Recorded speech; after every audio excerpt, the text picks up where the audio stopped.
If you don't want to go to the nursing home, pack your suitcase and get out of my house." My son Marcus's words echoed against the walls like thunder. For a few seconds, time stopped. His voice, so much like his father's when he was angry, pierced my chest with the same force one uses to shatter a cherished glass. Only this time, I was the glass. I looked at him without responding. His eyes weren't those of the boy who once ran to me with open arms, but those of a man hardened by pride, ambition, and ingratitude. Standing behind him, Tiffany, his wife, watched with her arms crossed, that icy smile always fixed on her face when something pleased her.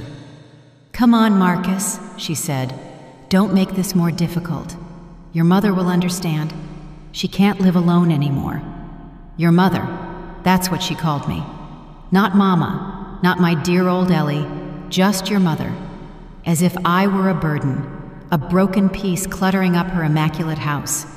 I stayed silent, not out of fear or resignation, but because I knew speaking would be useless.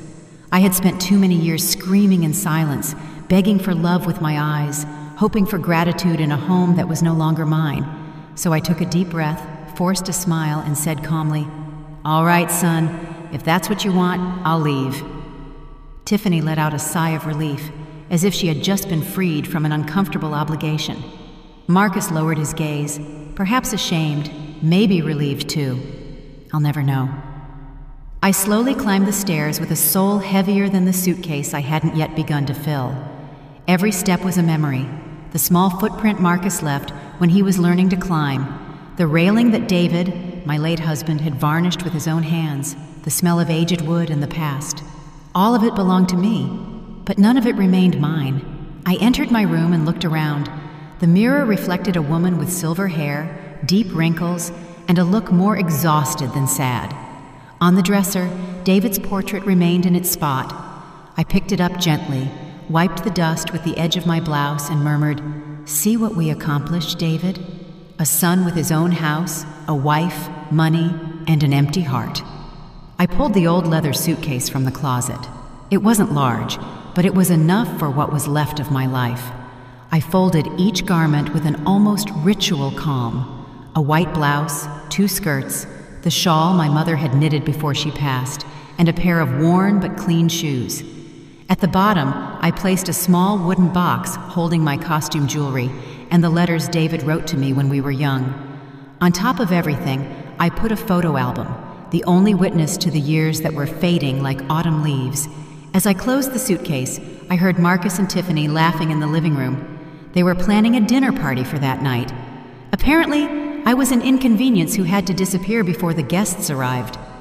I swallowed hard, feeling a knot in my throat. But I didn't cry. Not anymore. The tears had dried up the day I understood that children don't always love as mothers hope. An hour later, I walked downstairs with the suitcase in my hand. Silence filled the house. Marcus stood by the front door, avoiding my eyes. Tiffany, however, wore that expression mixing fake compassion and satisfaction.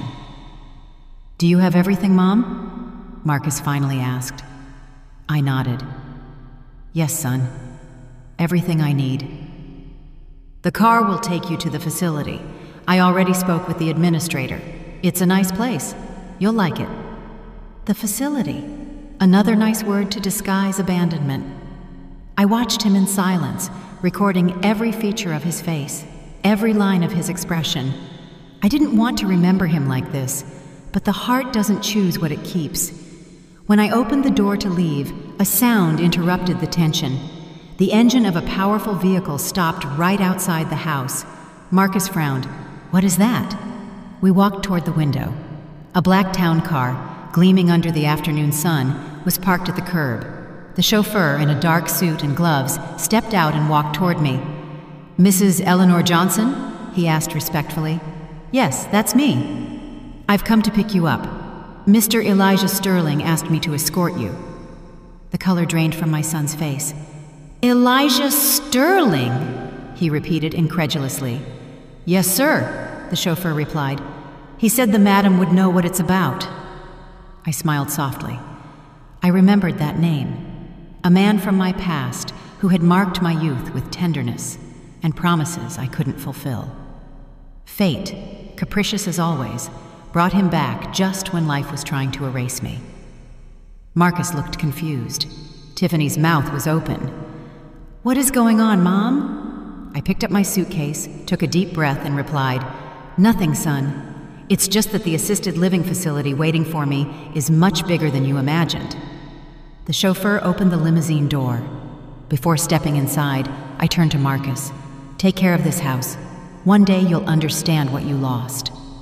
I crossed the threshold without looking back. The sun hit my face, and the wind moved my silver hair. For the first time in many years, I didn't feel old. I felt free. The car door closed, and the engine started with a soft roar. As we pulled away, I saw my son in the rearview mirror, paralyzed on the sidewalk, watching his mother disappear inside a limousine he never could have imagined. I smiled calmly. Fate had just taken its first step. The limousine moved slowly down the road, leaving behind the neighborhood where I had lived for the last 3 decades of my life. I stared out the window without blinking, watching the trees blur and the small houses grow more distant, like memories fading into the distance. The silence inside the car was so deep, I could hear the beat of my own heart. The chauffeur, a man with gray hair and impeccable manners, watched me in the rearview mirror. "Mr. Sterling asked me to take you directly to his residence," he said kindly. "He's very eager to see you." I nodded without saying a word. My throat was tight, as if years of unshed words were stuck there. Elijah Sterling. It had been more than 40 years since I'd heard that name. I loved him when I was 22, a time when life still seemed generous and love was a certainty. But poverty, responsibilities, and irreversible decisions pulled him away from me. I never heard from him again, though sometimes on sleepless nights, his memory visited me with the softness of an old perfume. The car stopped in front of a wrought iron gate. On the other side, a property stretched out, seemingly from another world. Wide gardens, a stone path, a magnificent white house with enormous windows that reflected the sky. The chauffeur got out, opened the door, and offered me his hand. As I stepped onto the ground, I felt I was crossing not just an entrance, but a destiny. A man was waiting at the door. Seeing him, my heart leaped. His hair was completely white, his face etched with wrinkles, but his eyes, those same warm, steady eyes that once promised me the world. "Ellie," he whispered, a sound that pierced my soul. I couldn't move. I just looked at him, trying to recognize, through the shadows of time, the young man who once gave me a flower at the community fair and told me my smile was the most beautiful thing he had ever seen. "Eli," I finally replied. We stood looking at each other for a few seconds, as if the past weighed heavily on us, yet without regret. He took a step toward me and hugged me. Not a hug of passion, but one of recognition, the kind that says, "Finally." "I searched for you for years," he said, his voice trembling. "Why, Eli?" I asked softly. "Time already took care of keeping us apart." "Because there are things time doesn't erase. I heard what happened with your son. I saw the whole thing on the country club newsfeed. A neighbor of mine mentioned it, and when I heard your name, I felt fate knocking on my door again." I lowered my gaze, ashamed, not for having been thrown out, but for the pain of knowing someone else had witnessed my humiliation. He took my hand. "You have nothing to be ashamed of, Ellie. The ones who did that to you should be ashamed." His words were so simple and so necessary that I had to look away so he wouldn't see my tears. It had been years since anyone had spoken to me with such tenderness. I had forgotten what it felt like. We went inside the house. The interior was elegant, but warm. Soft rugs, the scent of fresh flowers, antique paintings. Nothing ostentatious. Everything was balanced, as if wealth were not a display, but a refuge. A young staff member greeted us with tea and freshly baked bread. Eli motioned for me to sit in front of the fireplace. "This house is too big for one man," he said with a melancholy smile. Loneliness sometimes makes more noise than the wind. I know that too, I replied. He sat across from me and watched me tenderly. You know, you haven't changed as much as you think. You have, I joked. Now you look like a preacher. He laughed, and his laugh was the same as before, illuminating everything around us. For a moment I felt young again. We spent hours talking. He told me he was widowed more than 10 years ago, that he had no children, and that he dedicated his life to building a company that his partners now managed. But money, Ellie, he said with a sigh, doesn't buy peaceful nights, or the memories you wish you could relive. I told him my story in a low voice, but without hiding anything. David's illness, the years of sacrifice, the effort to raise Marcus alone, the work, the absences, and finally, the betrayal. Eli listened without interrupting, his gaze fixed, with a compassion that held no pity. When I finished, he remained silent for a few seconds. You were too good, he finally said, but you forgot about yourself. That's what mothers do, I replied. We erase ourselves so others can exist. Well, it's time for you to write your name again, Ellie. His words made me tremble. I didn't know if it was a promise or a challenge.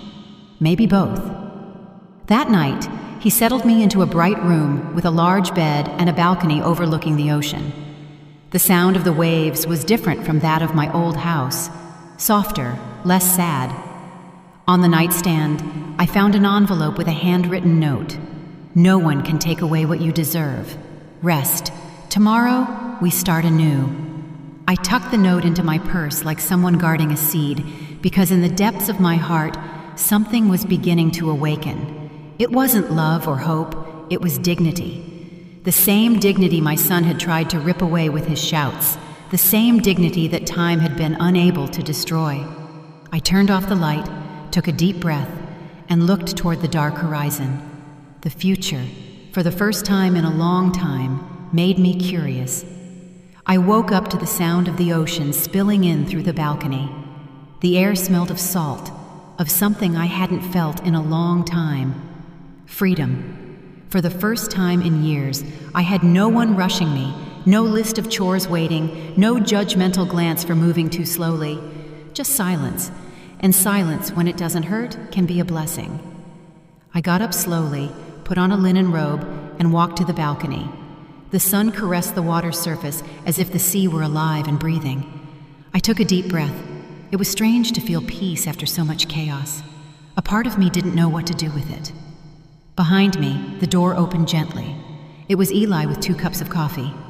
I thought you'd be awake already, he said with that deep, serene voice. The ocean wouldn't let me sleep too long, I replied, smiling. He handed me the cup. Then we have something in common. Neither the sea nor memories let us rest. We sat together looking at the horizon. For a few minutes, we didn't say anything, just shared the silence of people who don't need to fill voids with words. You know, Eli, I said at last, sometimes I think the past doesn't age. It just stays, waiting for the moment to return. And when it returns, he replied sadly, it sometimes surprises us with how little we've changed inside. His words made me think of David, my late husband. I didn't hate him. I just remembered him with the resignation one remembers a season. He was an upright man, a hard worker, but he never learned to listen to me. He worried more about what the neighbors would say than what his wife felt, and I accepted it all, believing that resignation was part of love. That morning, while Eli left for a meeting, I stayed alone in the parlor. There was an old piano on the table. I ran my fingers over the keys, not daring to play. I hadn't done so in more than 3 decades. When I was young, I played at the local church. It was my refuge. But when Marcus was born and money started to run short, I had to sell my piano and my dreams along with it. I closed my eyes and pressed a key. The sound was soft, almost timid, but it awakened something inside me. And without thinking, I began to play a melody I remembered by heart, one I used to sing when Marcus was a child and was afraid to sleep alone. My hands trembled, but my soul did not. When I finished, I felt a knot in my throat. The echo of the notes mixed with my tears. They were old, held-back tears, the kind one saves out of pride or habit. In that moment, I knew the past isn't cured by ignoring it, but by looking it in the face without fear. In the afternoon, Eli returned with a folder in his hand. "I brought you something," he said, placing it on the table. Inside were papers, blueprints, and documents. "I'm selling some properties," he explained, "and I thought you could help me with the administration." "Me?" I asked, surprised. "I haven't worked at anything in years." "Exactly why," he replied with a smile. "It's time for you to remember your worth." I didn't know what to say. For decades, my life revolved around others. Thinking about myself felt almost selfish, but there was something in the way he looked at me, something that made me believe I still had strength. That night, after dinner, I went up to my room with the folder tucked under my arm. I sat at the desk and began to read. The words, property, land, value, seemed written in another language. But little by little, my mind began to wake up. I remembered that when I was young, I was good with numbers, that I kept the accounts for David's business. I remembered that I, too, had had dreams. I closed my eyes and smiled. It was as if a sleeping part of me was starting to move again. Before falling asleep, I looked out the window. The moon was high and the ocean was calm. I thought of Marcus. Was he thinking of me? Did he regret what he said? Maybe not. But that didn't hurt me as much anymore. The pain had begun to transform into something stronger, determination. I touched the envelope where I kept Eli's note. "No one can take away what you deserve." I smiled. Perhaps, after all these years, fate was giving me a second chance. And this time, I wasn't going to waste it. I turned off the lamp, lay down, and before closing my eyes, I whispered, "Thank you, Eli. Thank you, life." They say that freedom, when it arrives late, tastes different. It doesn't have the sweet flavor of youth, but a deeper, wiser, almost serene taste. That's how I felt every morning waking up in that house by the sea. Free, but also new. The days passed with an unfamiliar calm. I got up early, made coffee for 2, and then walked through the garden, touching the flowers with my fingertips as if to make sure it was all real. Afterward, I sat at the desk with Eli's folder and immersed myself in papers, numbers, and decisions. At first, I doubted myself. Too many years had passed obeying orders, asking permission, living in the shadow of others. But little by little, I began to remember what it was like to take the lead. The brain, just like the heart, only needs a spark to burn again. Eli noticed it. Sometimes, seeing me concentrated, he would stand silently at the door, watching me with a mixture of admiration and tenderness. "You look different," he told me one day, "as if time were giving you back something it took away."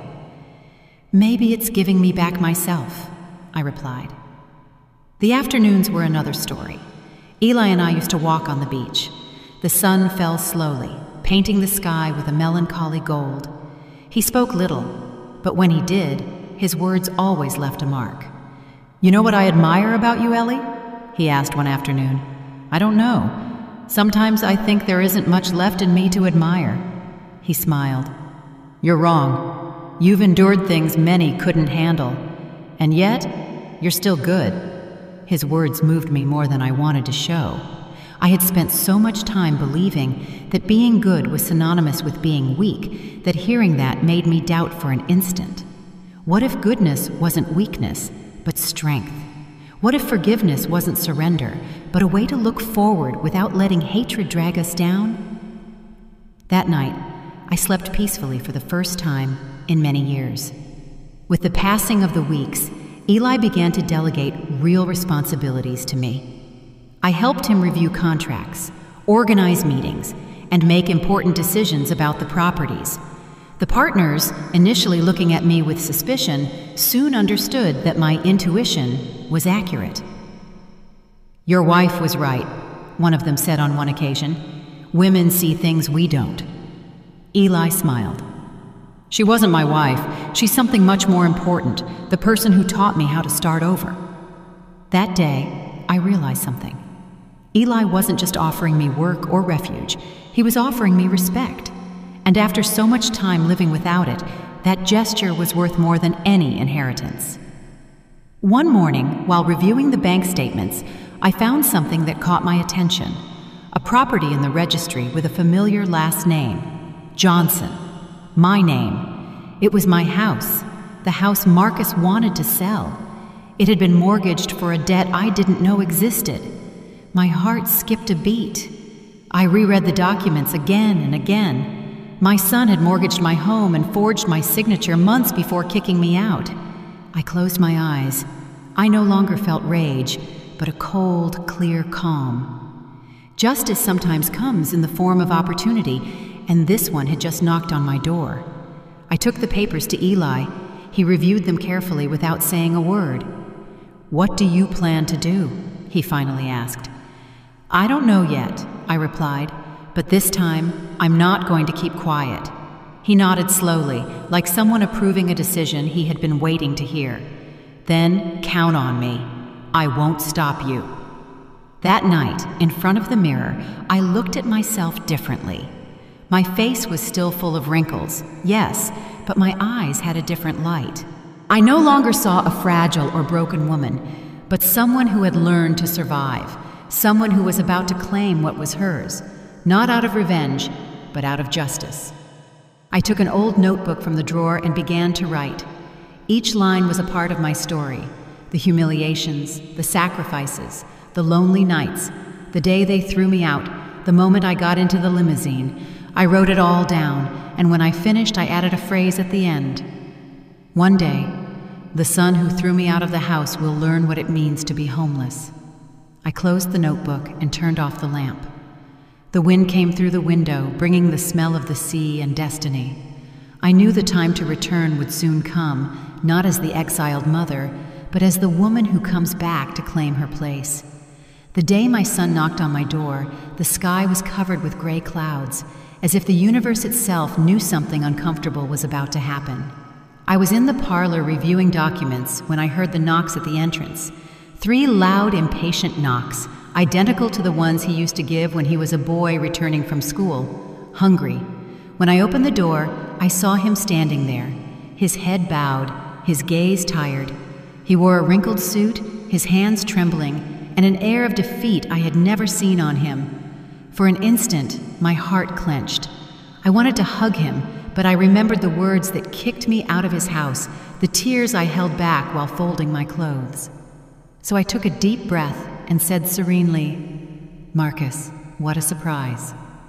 He looked up, and seeing me, his expression changed immediately. He froze. I don't think he ever imagined finding me like this, standing tall, elegantly dressed, with the security in my eyes that he lacked in his. "Mom," he muttered, "I didn't expect that you wouldn't be gone." I interrupted calmly. "Don't worry, son. Life hasn't finished with me yet." He was speechless. It was clear that he hadn't come to visit me out of love. Something was forcing him, something more powerful than remorse, and I, though my mother's heart recognized everything, chose to listen first. "Can we talk?" he finally asked. "Of course, but this time, in my house." I invited him in. His eyes darted around the place with a mixture of surprise and envy. The fine furniture, the smell of fresh coffee, the antique paintings, the impeccable silence. That space had nothing to do with the small house where he had yelled at me. We sat across from each other. For the first time in a long time, the power was on my side. "Mom," he began, "I know I have no right to ask you for anything, but I'm going through a difficult time." "Oh, really?" I asked softly. "And when in your life were you not, son? You've always been an expert at turning your decisions into my faults." He bowed his head. The silence between us was so heavy, you could hear the ticking of the clock in the dining room. "I lost my job," he continued. "Well, Tiffany left, and I'm complicated with some debts." "Complicated," he said. That elegant word hid the truth I had already discovered. The mortgage, the forgery, the betrayal. "And what do you expect from me, Marcus?" I asked firmly. "I thought that maybe you could help me even for a while." "Help you?" I repeated, savoring the irony. "Like you helped me when you threw me onto the street?" He didn't respond. His eyes welled up. For a second, I thought his remorse was real, but the heart, once wounded, learns to recognize falsehood. "Mom," he said at last, in an almost pleading voice, "I made mistakes, but I'm still your son." "And I'm still your mother," I replied calmly. "The difference is, I've learned not to allow anyone to disrespect me, even if they share my blood." He stood up abruptly. "Then you're going to deny me your help? After everything I did for you?" I smiled. "For me? Do you want us to make a list, Marcus? Because if we're talking about sacrifices, mine begins the day you were born." His silence was my victory. At that moment, Eli entered the parlor. He wore a gray suit and carried a folder in his hand. "Excuse the interruption," he said politely, "but I need to review some partnership documents with Ellie." Marcus looked at him with wide eyes. "Partnership?" "That's right," Eli responded calmly. "Your mother and I are partners in several projects." My son's face contracted. I couldn't tell if it was astonishment, jealousy, or pure rage. "You? Partners?" "Yes, son," I replied with a calm smile. "It turns out life gave me a second chance, and I took it." Marcus couldn't believe it. His lips moved, but no words came out. And in that instant, I realized his pride was broken. Eli placed the folder on the table and looked at me.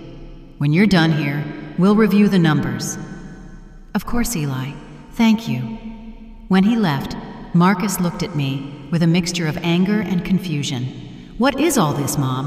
Why didn't you tell me anything?" "Because you didn't need to know.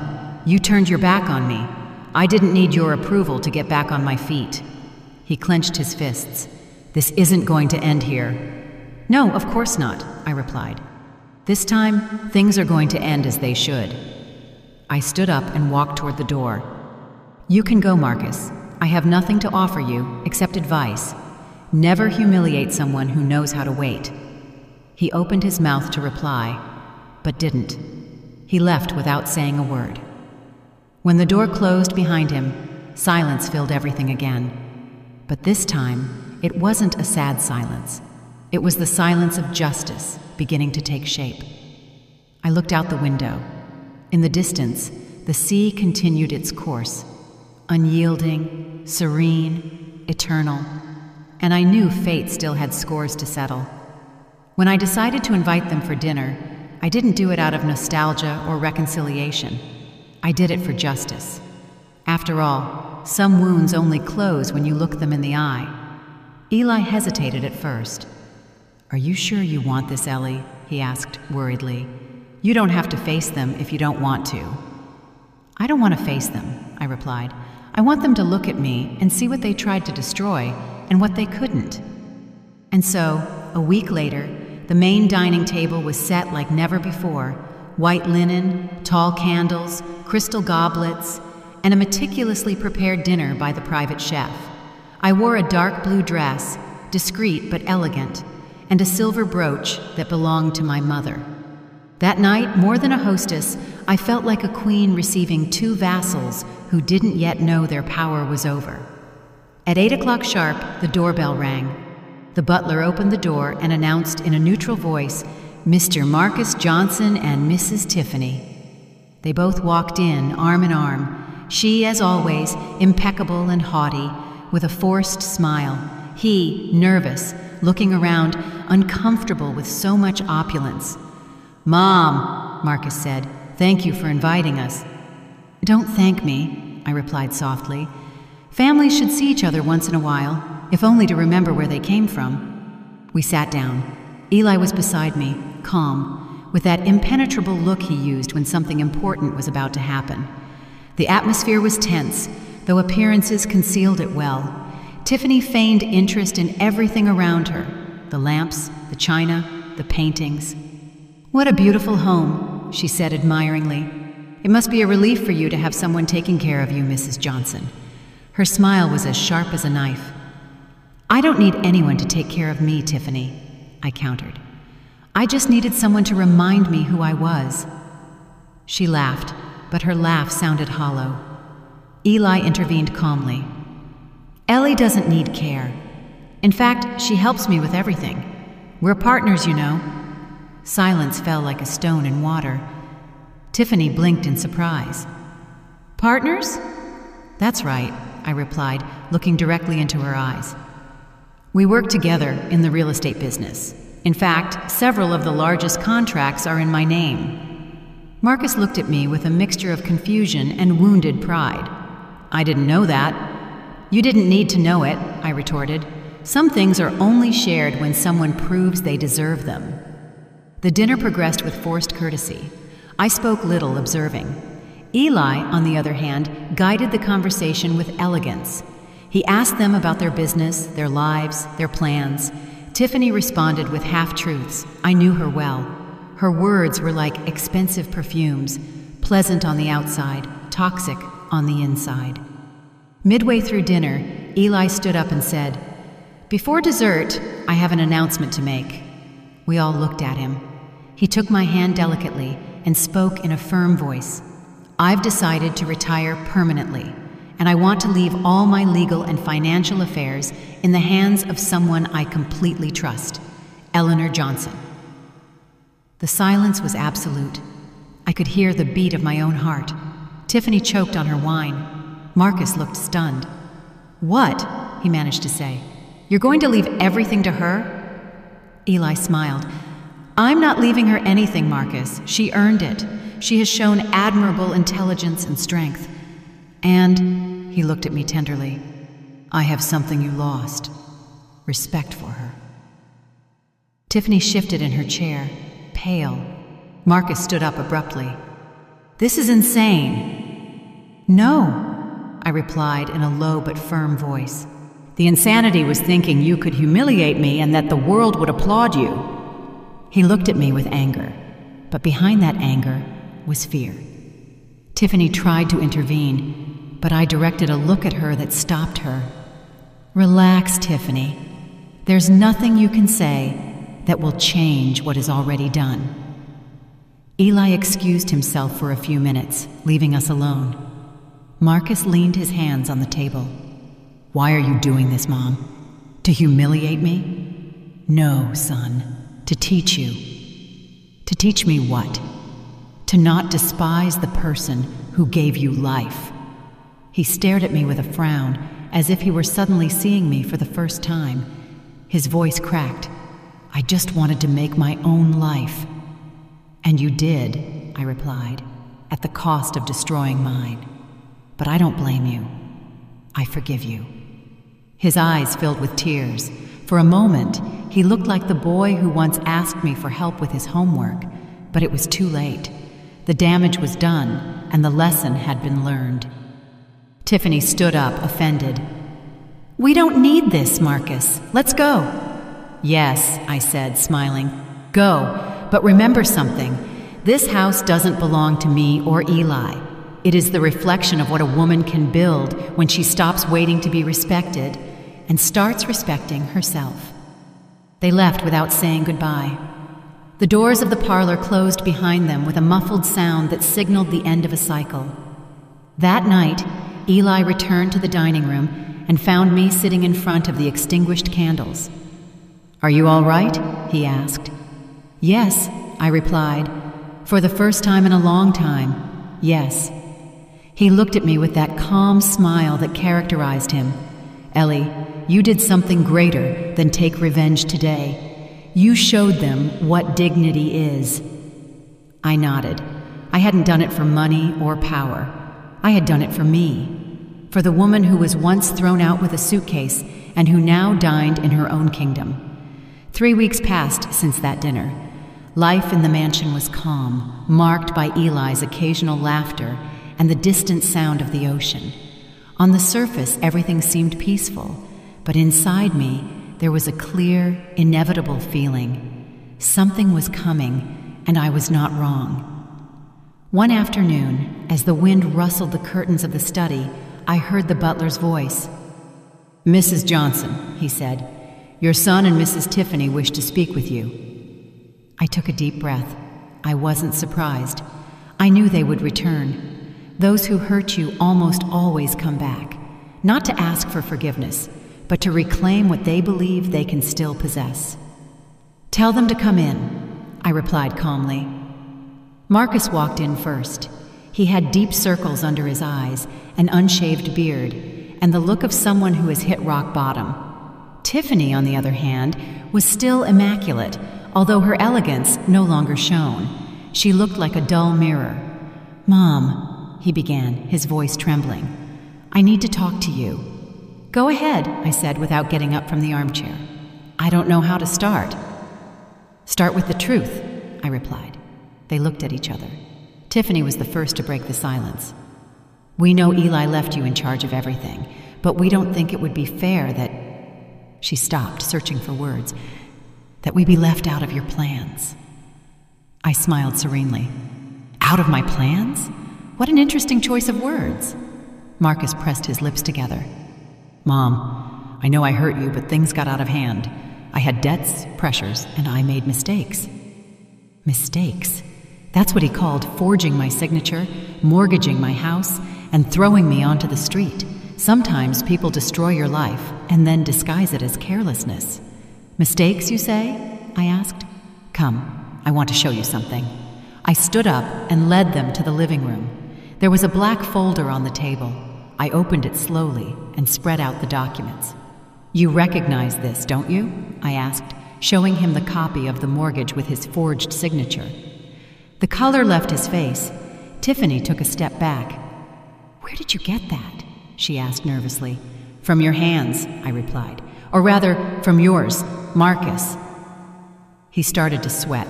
"Mom, Easy," I interrupted him. "I'm not going to report you. I won't do anything to send you to prison, not because you don't deserve it, but because it would be a waste of time. Your biggest punishment you already have, living while knowing who you are." Tiffany tried to maintain her composure. "This is all a misunderstanding. Marcus didn't mean to hurt you." "And neither did you, I suppose," I replied. "Even though I perfectly remember your laughter when they were throwing me out of my own house." Her eyes filled with fury. "You were a burden." "And you were an unwelcome guest," I retorted. "But look at the irony, Tiffany. Burdens can be lifted, but parasites fall on their own." The silence was absolute. You could only hear the ticking of the clock and the faint whir of the wind seeping through the windows. Marcus covered his face with his hands. "I can't take it anymore, Mom. Everything has fallen apart. Tiffany wants to leave me. Creditors are looking for me. I need help." "Help?" I said, looking straight at him. "No, son. What you need is memory. Memory, yes. To remember that the day you threw me out of the house, you said you never wanted to see me again. And here you are, begging in front of the same woman you despised." Tiffany stood up abruptly. "Enough! You have no right to humiliate us." "I'm not humiliating you, Tiffany," I replied with a calmness that disarmed her. "I'm just holding up the mirror so you can see who you are." At that moment, Eli entered the room. He held another folder in his hand, but his gaze was different, cold, distant. "Ellie, is everything all right?" he asked. "Yes, Eli, just finishing a pending conversation." He nodded and placed the papers on the table. "Perfect, because there's something else they should know." He looked at both of them. "I'm sick," he said firmly. "It's not serious yet, but it's time to put my affairs in order. And so there are no confusions. All my legal inheritance and my business assets will be transferred to Eleanor Johnson's name." Marcus's eyes widened with desperation. "What? That can't be." "It can be," Eli replied. "She earned my trust, my respect, and something more valuable, my admiration." Tiffany tried to fake a smile. "That must be a mistake, Mr. Sterling. Marcus has always wanted to repair what happened." Eli looked at her with disdain. "Remorse born out of self-interest is worthless, madam." Marcus collapsed into the armchair, exhausted. For the first time, I saw him without masks, just a lost, empty man who no longer knew whom to blame. I walked over to him, put my hand on his shoulder, and whispered, "I warned you, son. Houses are built with love, not with selfishness. You chose fire, and now you live among the ashes." His tears began to fall. Tiffany stepped away, annoyed, ashamed. "Let's go," she said harshly. Marcus didn't move. He just looked at me with red eyes and murmured, "Forgive me, Mom." I watched him in silence, and although my heart softened for an instant, I knew I couldn't step back. "Forgiveness isn't asked for, son," I said firmly. "It's demonstrated." When they left, the air felt lighter. Eli approached and offered me his arm. "Are you all right?" "Yes," I replied.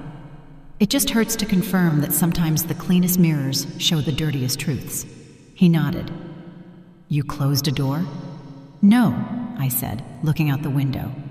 "I closed a cycle. The doors, they will still open, but only for those who know how to enter with respect." That night, I slept soundly for the first time, without guilt or remorse. I knew the worst was over, but something in my soul told me that fate hadn't yet spoken its last word. The dawn arrived, covered by a strange silence. Neither the chirping of birds nor the murmur of the sea, just an emptiness that weighed in the air.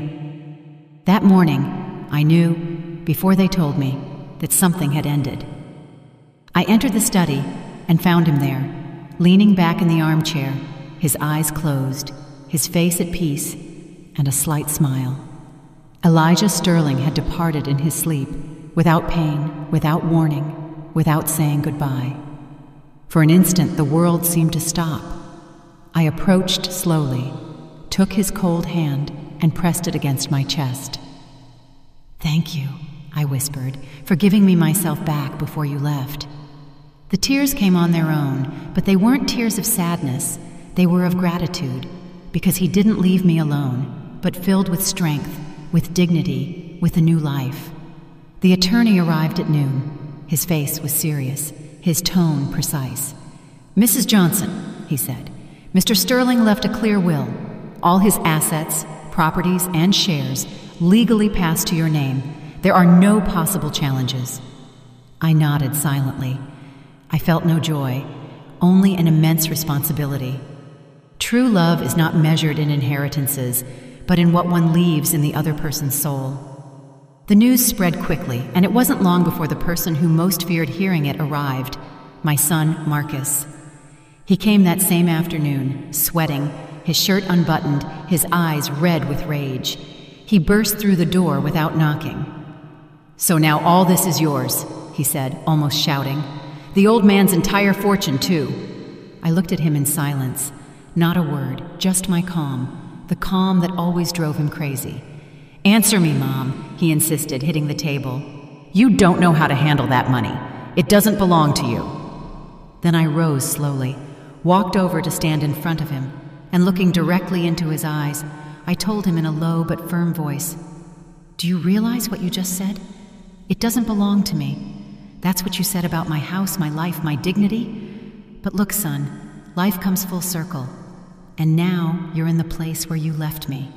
He took a step back. His lips trembled. "I only wanted the best for everyone," he mumbled. "No, Marcus, you wanted the best for yourself." I walked to the window. The ocean was gray, restless, as if it also remembered. I turned back to him. "Remember when you yelled at me, 'Pack your suitcase and get out of my house'?" I didn't cry over leaving. I cried because I realized I had raised you without teaching you the essential thing, the value of a mother. His eyes filled with tears. "Forgive me, Mom." "I can't forgive you yet," I replied softly, "but I can teach you what it feels like." I stared at him with a calmness that disarmed him. "Pack your suitcase, Marcus." "What? What are you saying?" "Pack your suitcase," I repeated, "and get out of my house." He froze.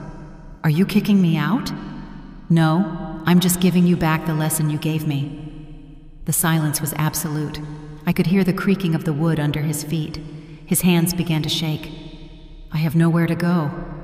"Neither did I said, walking toward the door, but I left anyway. When he crossed the threshold, he stopped and looked at me with misty eyes. "Does this make you happy, Mom?" "No, son," I replied. "Happiness is not in seeing you fall, but in seeing myself standing." I closed the door slowly. Through the glass, I saw him walking away, dragging a small backpack. He didn't turn around, neither did I. I went to the parlor and lit a candle for Eli. The flame trembled as if the air had filled with memories. "I did it," I whispered. "What you wanted, to reclaim my place." The butler came in and handed me an envelope. "This was on Mr. Sterling's desk, madam, with your name on it." I opened it. It was a letter. "Ellie, if you are reading this, I am gone. Don't mourn me. Death steals nothing from me. It only changes my location.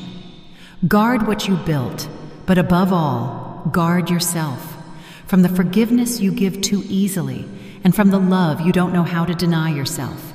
Money passes. Dignity remains." Tears blurred my vision.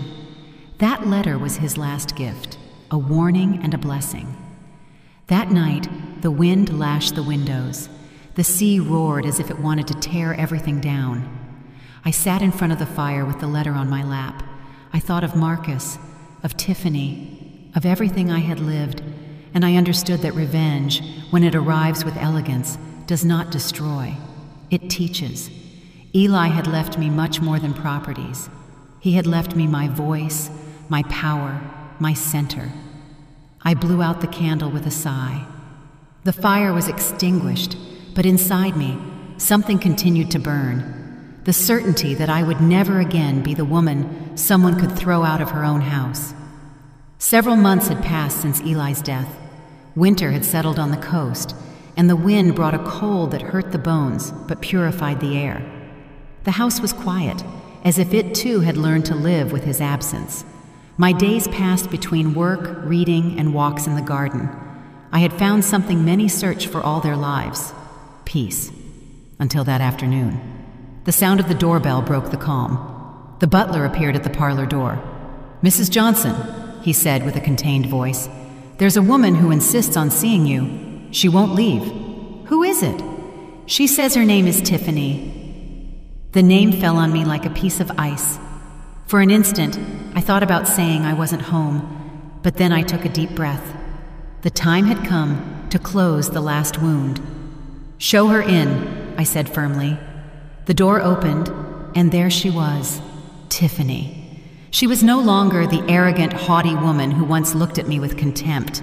Her face was haggard, her makeup poorly applied, her hair neglected.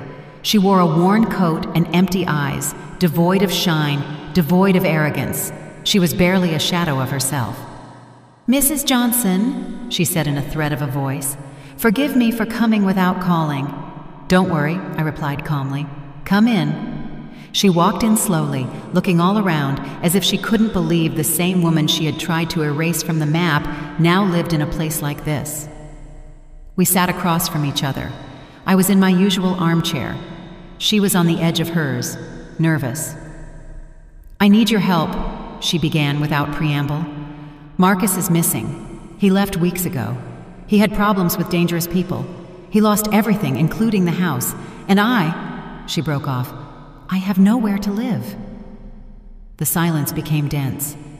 I watched her without saying anything. Every word she spoke was like a piece fitting into the puzzle of fate's justice. She, who had once thrown me out of my house laughing, now asked for a roof. "And what do you expect from me, Tiffany?" I asked serenely. "Just a place to stay, not for long, until I can start over." I looked at her. Her hands were trembling, her lips were chapped, her eyes were pleading. For a moment, I felt compassion, but the memory of her voice on that cursed day, "You'll ruin the pictures with your old medicine smell," came back like a slap. I took a deep breath.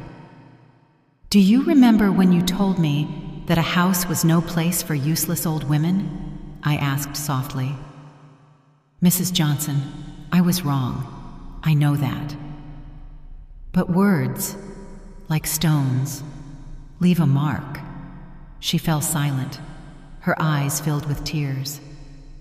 Please, she murmured. I have no one else. I looked at her closely, not with hatred, but with a calmness that only years can give. Life, I thought, is a cruel but fair teacher, and this woman had already learned her lesson. I stood up slowly and walked to the window. The sea was gray, turbulent, just like that afternoon Eli died. And looking toward the horizon, I spoke without turning around. I can't offer you a home, Tiffany, but I can offer you something that is worth more. What is that? She asked, barely audible. The same advice you gave me one day, though in different words. Learn to start alone. She lowered her head in defeat. She stood up with effort and walked toward the door. Before leaving, she stopped. You know, she whispered, I always believed you were weak, that your silence was cowardice. I turned and looked her in the eyes. You were wrong, Tiffany. My silence was patience, and patience always collects its price. She opened the door with trembling hands. The sea wind blew in, cold as a reminder. She looked at me one last time and whispered, I hope one day I can forgive myself. I hope so too, I replied, but forgiveness must also be earned. And then she left without looking back. She disappeared down the stone path with her coat waving in the wind like a surrendered flag. I stood watching the closed door for a long time. I didn't feel joy. I didn't feel sorrow, only a strange sense of relief. It was as if a shadow had lifted from my chest after years of living there. I went to the garden. The waves crashed against the rocks, furious yet beautiful. I thought of Marcus. Where was he? Was he alive? A mother's heart never stops beating for her son, even when it has been wounded. My Lord, I whispered into the wind, keep him safe wherever he is, and if he ever returns, let him come with a clean soul. The wind blew harder, and in that moment, I felt something like an answer. It wasn't comfort, it was closure, because I had understood that justice, when it comes from the heart, doesn't need witnesses. That night, I lit the fireplace. The fire illuminated the walls, and Eli's portrait seemed to smile at me from across the room. I poured myself a glass of wine, sat in front of the fire, and for the first time, I thought neither of the past nor of revenge, only of the silence. A silence that, this time, didn't hurt. It was the sound of peace. Time passed without warning. The days became slower, the sea serene, and winter began to yield to spring. The house was no longer a refuge of sadness, but of calm. I had learned to live alone, without resentment, without fear, without expecting anything from anyone.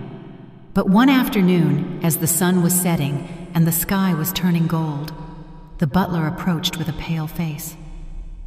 Mrs. Johnson, he said, almost in a whisper, there's someone who insists on seeing you.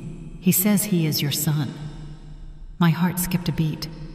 My body felt numb, as if all the past had suddenly rushed into a single second. Show him in, I said, trying to keep my voice steady. Marcus walked in slowly, but he wasn't the same haughty man who had yelled at me years ago. His face was aged, his skin pale, his steps clumsy. He carried a cane in his hand and a cough that sounded like a farewell. His sunken eyes were those of someone who had lost more than money. He had lost life itself. Mom, he whispered. My name on his lips sounded different. There was no anger or pride, only exhaustion and a silent plea. I stood still, watching him in silence. I didn't know whether to run to hug him or remain firm. But he walked closer, fell to his knees in front of me, and began to cry. Forgive me, Mom. Please forgive me. His weeping was real, different from other times. He cried like a lost child, and in that moment, I understood that he was no longer my enemy, but a soul defeated by his own mistakes. I leaned down, took his face in my hands, and said with a trembling voice, I don't know if I can forgive you for everything, son, but I can love you, even if you no longer have time to change the past. He cried harder. "I've been sick," he confessed. "The doctor says I don't have much time left, and I just wanted to see you one last time." My eyes filled with tears. "Why did you wait so long?" I asked. "Because shame weighs more than pain." I helped him stand up and led him to the armchair by the fire. I poured him some tea. His hands shook as he held the cup. The silence between us was not awkward. It was necessary. Every second that passed seemed to slowly erase the shouts, the tears, the abandonment. "What happened to Tiffany?" I asked after a while. "She left the country. I never heard from her again." I nodded. Destiny doesn't forgive arrogance. But I didn't feel joy for her downfall, only pity. Marcus looked at me and smiled weakly. "You know, Mom, when I saw you get into that limousine, I hated you. Why?" "Because I knew, in that instant, that I would never be stronger than you." His words pierced my heart. I didn't know whether to laugh or cry. That's life. You spend decades waiting for recognition that only comes when you no longer need it.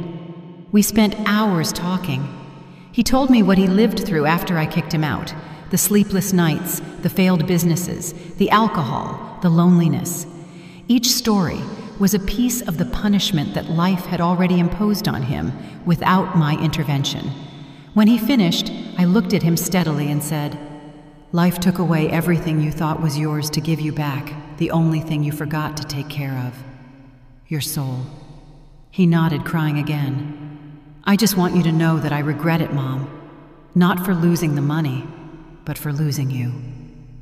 I leaned in and kissed his forehead. "You didn't lose me, Marcus. You just drifted away. But sons always come back, even if it's at the end." That night, he fell asleep in the guest room. I covered him with a blanket and sat by his side for a long time, watching his weak breathing, his serene face. It was as if time had finally caught up with him. Before closing his eyes, he looked at me and murmured, "Thank you, Mom. For nothing, son, for not letting me hate you." When dawn broke, he was no longer breathing. His face was incredibly at peace. I took his hand, and through my tears I whispered, "Now, my son, you can rest." The funeral was simple, without expensive flowers or false speeches, just the sound of the ocean accompanying the farewell. As the casket lowered, I felt something release inside me. It wasn't relief, it was forgiveness. The true kind, the one that doesn't erase the pain, but transforms it into understanding. I returned home at dusk, lit the fireplace, and looked at the fire. I remembered Eli's letter, Marcus's tears, Tiffany's words. Everything fit, everything had a purpose. I poured myself a glass of wine, looked up at Eli's portrait, and murmured, "Everything comes back, my dear friend. Even the love we gave without expecting anything."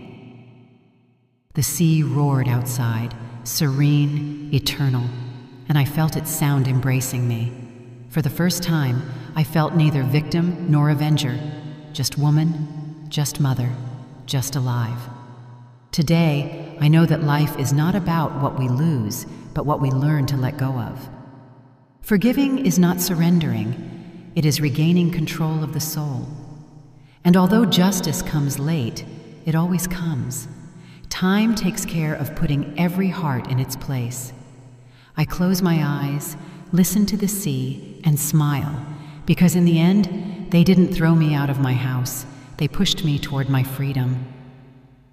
Did you like my story? And which city are you listening from? Let's meet in the comments. If you liked the story, you can support me by sending a super thanks so I can keep bringing more stories like this. Thank you so much for your sweet support. I'm looking forward to your comments on the story. On the screen, you can see 2 new life stories that I highly recommend. There's so much more on my channel. Don't forget to subscribe.